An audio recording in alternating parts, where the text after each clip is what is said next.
I'm here with Sam Olson, Field Office Director for the St. Paul office, and Ron Patello, Senior Advisor to the Commissioner of Customs and Border Protection, Border Patrol. Us three guys got just shy of 100 years in law enforcement, immigration enforcement. I worked with Ron 30 years ago in Dallas, Texas. He's been with the Border Patrol's entire career. During my press conference last week, I reported I had productive discussions with various state and local officials, including Governor, Attorney General, Mayor Frey, and law enforcement officials about increasing coordination in a lawful way between the county jails and ICE to avoid public safety threats being released back in the community. While we had our differences, one thing was clear: we all committed to public safety for all who live in the Twin Cities. We have made significant progress under the direction of President Trump, working with state and local officials here in Minnesota, and I expect that to increase in the coming weeks. We continue to have discussions. I'll have discussions this afternoon. We currently have an unprecedented number of counties communicating with us now and allowing ICE to take custody of illegal aliens before they hit the streets. Unprecedented cooperation. And I'll say it again. This is efficient, requires only 1 or 2 officers to assume custody of a criminal alien target rather than 8 or 10 officers going into the community and arresting that public safety threat. This frees up more officers to arrest or remove criminal aliens. More officers taking custody of criminal aliens directly from the jails means less officers on the street doing criminal operations. This is smart law enforcement, not less law enforcement. It's safer for the community, safer for the officers, and safer for the alien. This coordination also makes it far more safe for the Twin Cities. Arresting a public safety threat in the safety and security of a jail is the safest thing we could do.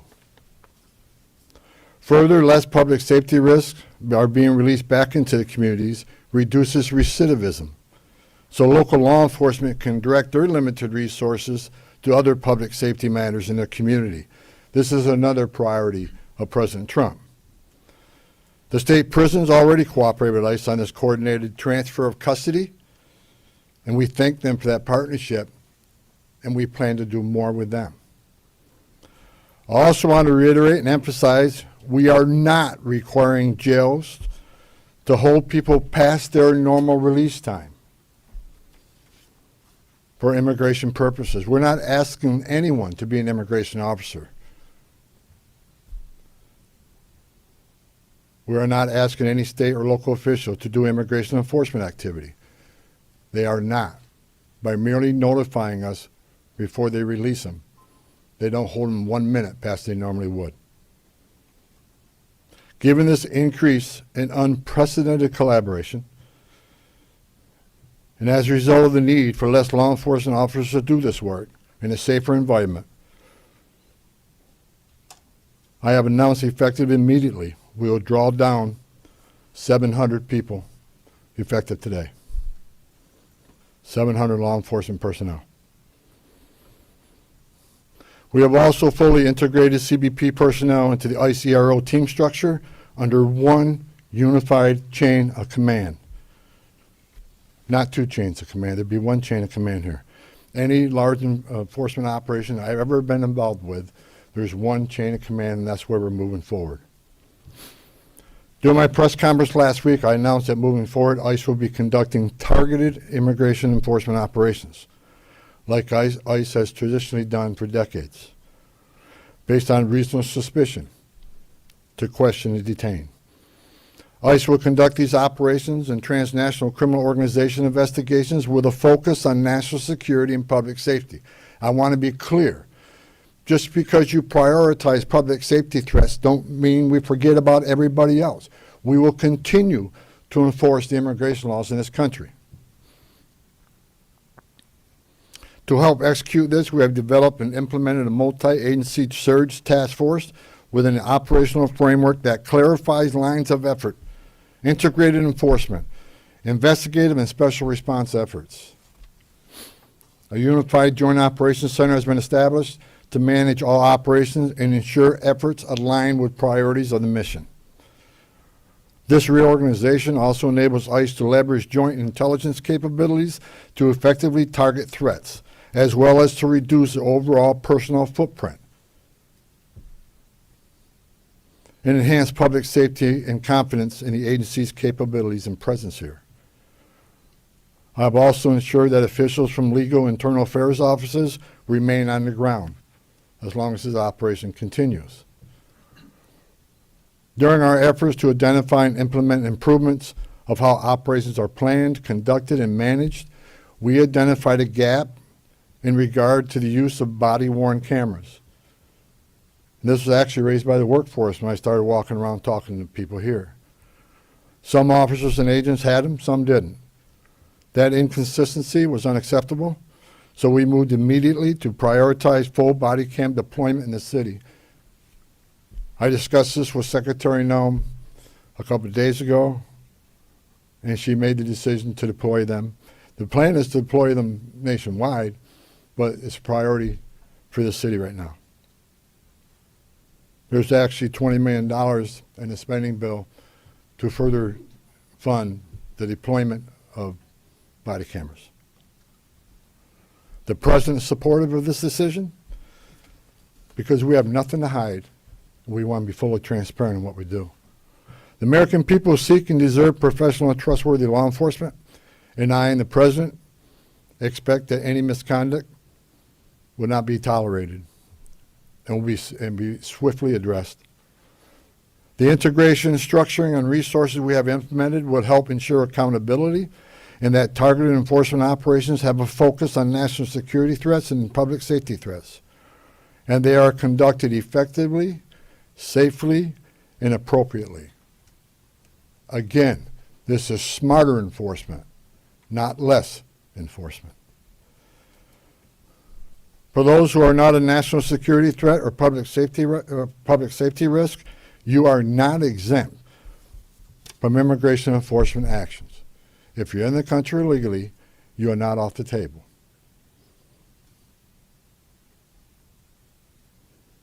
And let me be clear, President Trump fully intends to achieve mass deportations during this administration, and immigration enforcement actions will continue every day throughout this country. President Trump made a promise, and we have not directed otherwise. I heard rumors we have, untrue. Given that many public safety threats on our communities, many of which poured across the border during the Biden administration, it makes sense to prioritize public safety risks right now. Again, prioritization doesn't mean you forget about everybody else. But we have a criminal here, a non-criminal here. The criminal has to be arrested first because they're the biggest threat to the community. My goal with the support of President Trump is to achieve a complete drawdown and end this surge as soon as we can. But that is largely contingent upon the end of the illegal and threatening activities against ICE and its federal partners that we're seeing in the community. We will not draw down on personnel providing security for our officers. I will not let our officers be put at risk. So we will not draw down on personnel providing security and responding to hostile incidents until we see a change in what's happening with the lawlessness of the impeding and interfering and assaulting of ICE and Border Patrol officers. It is against the law to forcibly assault, resist, oppose, impede, intimidate, and interfere with federal law enforcement, including ICE officers and Border Patrol agents. Doxing law enforcement to threaten them and their families because they're executing their sworn duties to enforce immigration law that Congress passed is unacceptable. And it's shameful and incomprehensible to me that this unlawful and threatening behavior is being tolerated by anyone. As far as what I saw yesterday, the roadblocks being set up, you're not going to stop ICE. you're not going to stop Border Patrol. The only thing you're doing is irritating your community and want to go get groceries or pick their children up or whatever. I talked to the chief of police, and he committed to taking swift action on those illegal roadblocks. They're illegal. We shouldn't tolerate them. Again, a complete drawdown is going to depend on the cooperation, continued cooperation of local and state law enforcement, and the decrease of the violence, the rhetoric, and the attacks against ICE and Border Patrol. The federal law enforcement personnel, ICE and CBP, and other partner agencies are patriots. And they've carried out their duties patriotically, with integrity, with professionalism, and compassion. I've said this many times, these men and women don't hang their heart on the hook when they come to work. President Trump and I strongly stand with them in the critical work they do to prevent harmful or otherwise dangerous people from entering or remaining in this country.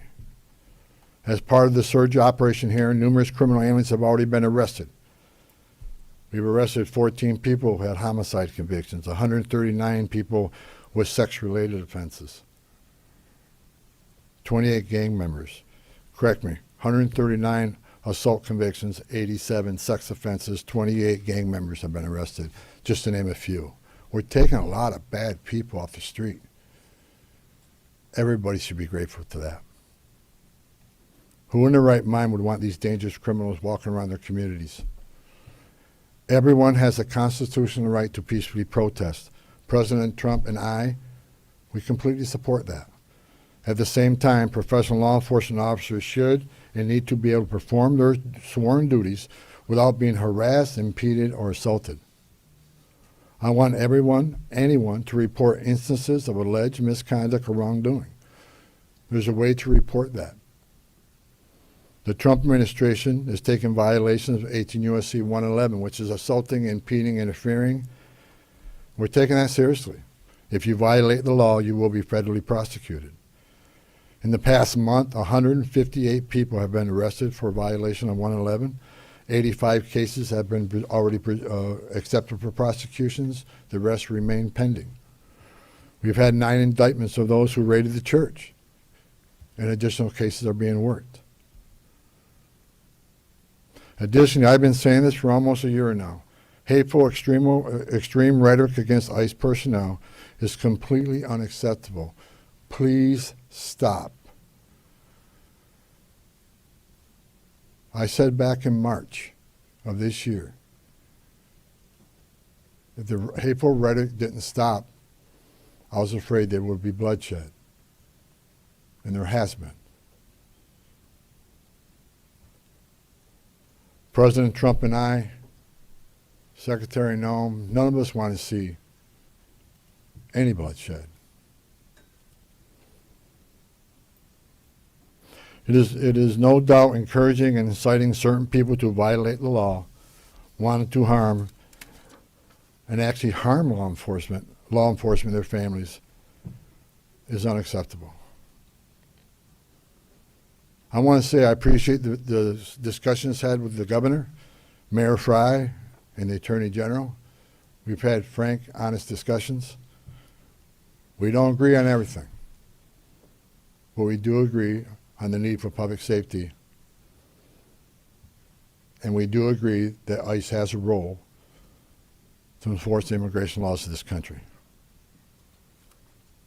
I would implore the governor and the AG and the mayor and other political officials to urge in the most strong and urgent way to ask for calm in the community and to end the resistance, the impediment, the interference, again, protest.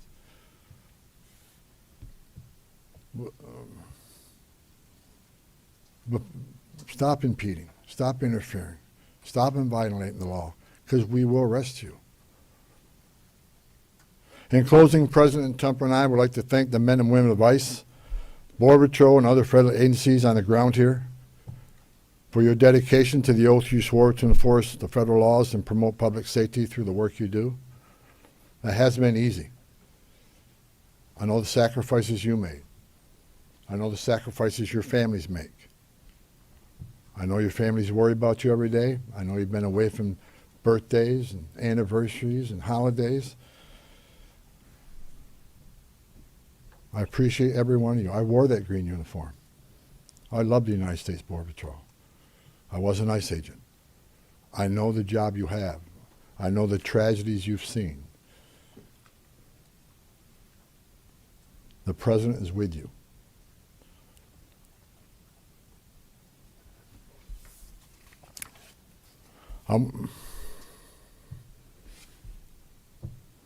Again, I want to thank Governor Walz, Attorney General, and Mayor for the candid, insightful, productive discussions we had.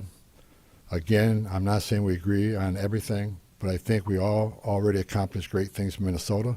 I am optimistic we will achieve even more in the coming days to make this city safer. I would also like to thank the numerous local law enforcement officials I was able to meet with the last 9 days since I arrived here. I appreciate hearing from local law enforcement, their perspective on what's happening. I appreciate the desire to enhance communications between their agencies and our agencies, and that communication has been vastly improved. I truly appreciate your commitment to respond to federal law enforcement in a time of need. Every chief I talked to, every one of them, promised to respond to any public safety issue when our officers are out doing their sworn duty and people start crossing the line and there start impediment, interference. Every police chief has committed to doing their job and enforce public safety. We talked to a lot of sheriffs throughout the nation. We have unprecedented cooperation. I've yet to talk to a sheriff that said no. There's still more sheriffs we are in discussions with and talking to, but I have not heard no. I think they want to do the right things for the communities too. Lastly, I'd like to thank President Trump for his steadfast leadership and commitment to law enforcement, public safety, and prosperity. I've said this many times. I've worked for 6 presidents and 10 administrations. When it comes to public safety, border security, immigration enforcement, no one's done it better than President Trump. His success is unprecedented. Later on today, Secretary Noem is having a press conference on our southern border, the most secure border in the history of this nation, because of the leadership of President Trump and the men and women over there wearing a green uniform. Most secure border in the history of this country, which means less children are dying making that journey, less women and children are being sex trafficked, less fentanyl getting in this country to kill our young people, less known suspected terrorists being released in this country. The most secure border in a lifetime gives us the strongest national security we've seen. You can't have strong national security without strong border security. I wish I could be at that press conference, but the president has called me here. I just had a small part in it. The reason we have the most secure border is because of President Trump's leadership and the men and women wearing the green uniform, which I once wore. I just reported, I was down there with Commissioner Scott, CBP Commissioner Scott, 2 weeks ago. We went through that border in boat, forward drive, and in the air. We toured the border in California, Texas, and Arizona. And I did not see one illegal alien. Think about that. The last 9 months, no one's been released from that border. The most secure border in history of this nation. So God bless the men and women of the Border Patrol. God bless President Trump for his leadership. And God bless the United States of America. Now I'll take questions. Sir, you said that you're getting unprecedented cooperation. Where's that coming from? Is it coming from the sheriffs? Have you signed agreements with them? Are Hennepin and Ramsey County part of that? And the 700 officers leaving Minnesota, are they Customs and Border Patrol or ICE or? There's a mix, but That number is based on, number one, the cooperation, again, rather than having whole teams out looking for a criminal alien who was just released. Now we have one agent at that jail picking that person up. That and the operation has been successful on a number of arrests, so the target list is reducing.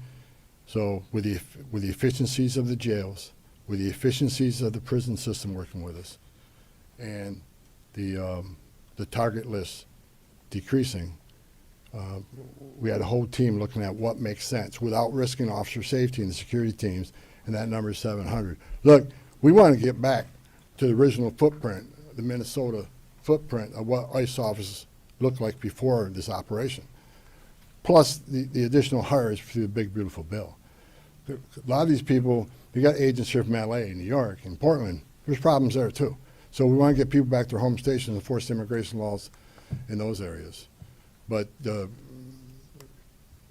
vast majority of sheriffs, there's only a few that we're still in consultation with, but this is unprecedented cooperation. So again, I want to thank, the sheriffs, the governor, and the AG. I think we're in a lot better place than we've ever been in. We never had this kind of cooperation at this level, and I'm not leaving until we get all done.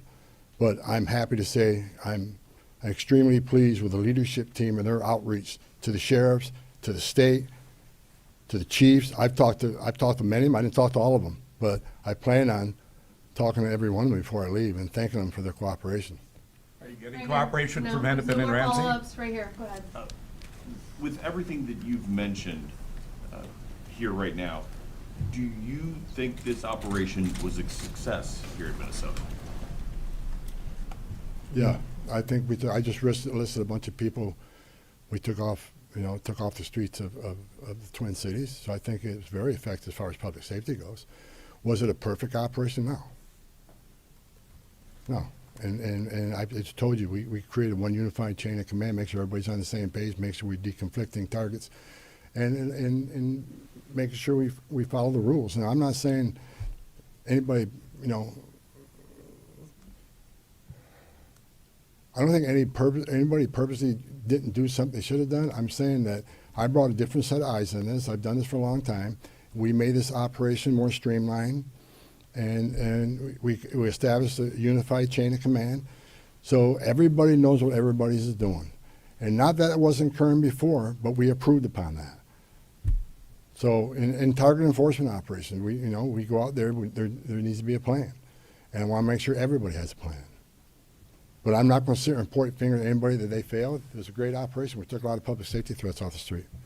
Right here. Can I ask a quick numerical, just clarification, and then get to my main question, please? So 700 leaving effective immediately. How many will that leave here once that group is out? Right around 2,000. And what is the pre-operation footprint? Well, 150, 150. 150 is normal. Well, we got to remember now. We got special agents on detail here doing the fraud investigation. They're not going anywhere. They're going to finish their job. I'm talking about immigration enforcement efforts. Understood. So then, my main question, we've talked to people who say they're protesting not the arrests of people with criminal backgrounds, but things like broad ICE patrols, random citizenship checks of people of color, and the detainment but no charges of U.S. citizens. So have you committed or will you commit to officers on the ground here ceasing those actions?